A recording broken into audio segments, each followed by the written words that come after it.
नमस्कार। तर आपण बऱ्याच ठिकाणी बघतो आपल्या लहान मुलांचं मुलींचं नातवंडाचं आपण वाढदिवस साजरा करत असतो प्रत्येकाच्या हौशेप्रमाणे प्रत्येकाच्या ऐपतीप्रमाणे।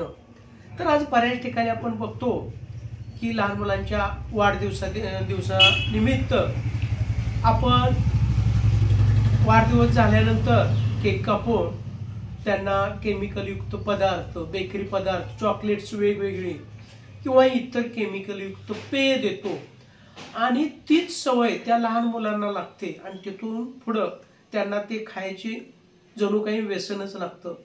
तर आपण जरूर आपल्या ऐपतीनुसार वाढदिवस साजरा करावा, पण वाढदिवसा दिवशी आपण जो खाऊ वाटतो किंवा पेय देतो ते जेणेकरून त्या मुलांच्या आरोग्याच्या दृष्टिकोनातून चांगला असावं, त्यातून ते शरीरासाठी ते उपयुक्त असावं, अपायकारक नसावं आणि तिथून पुढे त्या लहान मुलांना देखील तिचीच सवय लागून जाईल, त्याचं व्यसन लागून राहील। तर आमची ही नात राजमुद्रा पाटील हिचा मागल्या वर्षी आम्ही दुसरा वाढदिवस साजरा केला होता। वाढदिवस म्हणजे जन्मदिवस।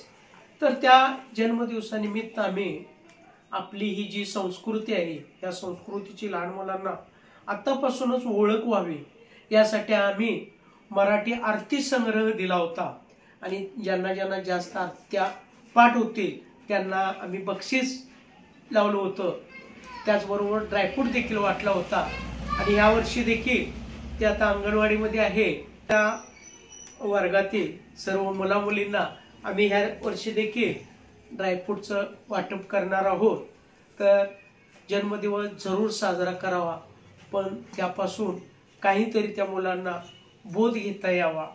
या पद्धतीनं जर प्रत्येकानं जन्मदिवस साजरा केला तर येणाऱ्या पिढीसाठी ते अत्यंत उपयुक्त आणि फायदेशीर ठरेल, हे मात्र तितकंच सत्य आहे। धन्यवाद।